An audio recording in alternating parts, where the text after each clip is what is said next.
రోజు 1924లో విద్యుత్ సంస్థలపైన 1,12,000 కోట్ల రూపాయలు భారం మోపారు. 9 సార్లు కరెంటు ఛార్జీలు పెంచారు.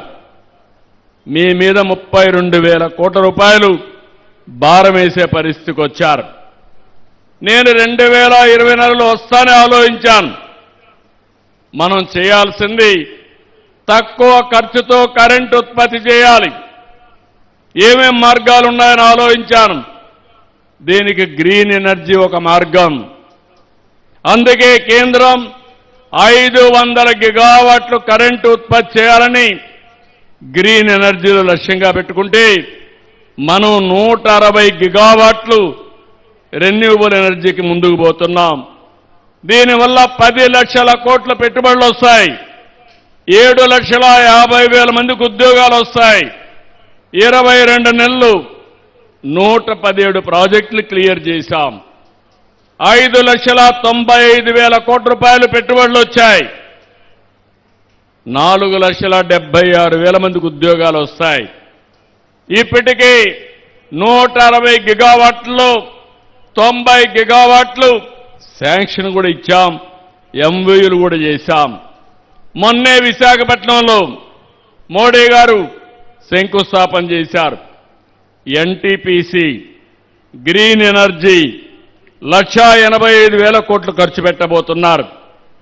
రాబోయే సంవత్సరం పనులు కూడా ప్రారంభిస్తారు. నేను ఒకటే ఆలోచిస్తున్నాను.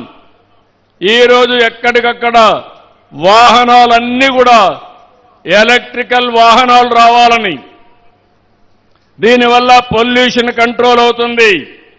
తొందరలోనే ఏపీఎస్ఆర్టీసీ 1050 బస్సులు ఈవీ వెహికల్స్ తీసుకొస్తున్నాం. 1000 పైన ఛార్జింగ్ స్టేషన్లు పెట్టాం. ఇంకో తొందరలో 444 వస్తాయి. రాబోయే 3 సంవత్సరాల్లో 5,000 ఛార్జింగ్ స్టేషన్లు వచ్చి మొత్తం రాబోయే రోజుల్లో అన్ని ఆర్టీసీ బస్సులన్నీ కూడా ఎలక్ట్రికల్ బస్సులే వస్తాయి. మీరందరూ సహకరిస్తే ఆర్టీసీ బస్సులన్నీ కూడా ఏసీ బస్సులు పెట్టి పేదవాళ్లు కూడా తిరగడానికి ప్రయాణ సౌకర్యం కల్పిస్తాం. అంటే డబ్బులుండేవాళ్ళు ఏసీలో తిరగడం కాదు, మా పేదవాడు కూడా దర్జాగా బయటకు వస్తే గౌరవంగా ఉండే పరిస్థితి తీసుకురావాలనేది నా కోరిక. కాకినాడలో అతి పెద్ద గ్రీన్ అమోనియా ఉత్పత్తి కోసం ఏఎం గ్రీన్ కో ముందుకు వస్తా ఉంది. ఇప్పటికే అగ్రిమెంట్లు కూడా చేసుకున్నారు. నా ఆలోచన ఒకటే, మీ అందరికి కూడా విజ్ఞప్తి చేస్తున్నా.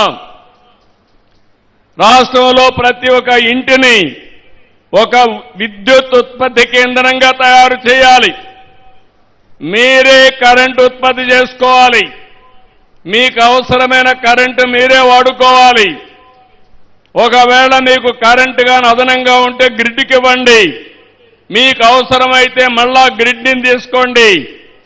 వ్యవసాయం చేసే రైతులు మీరే కరెంటు ఉత్పత్తి చేసుకోవాలి. పంప్ సెట్ దగ్గర మీరు వాడుకోవాలి.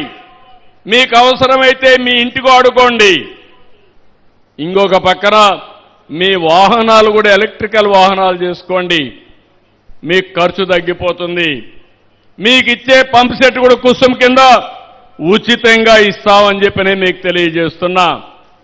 రాష్ట్రంలో రాబోయే 2-3 సంవత్సరాల్లోనే కనీసం 40 లక్షల ఇండ్లకి రూఫ్ టాప్ పైన కరెంటు ఉత్పత్తి కేంద్రాలు పెట్టించే బాధ్యత ఈ ప్రభుత్వం తీసుకుంటాం.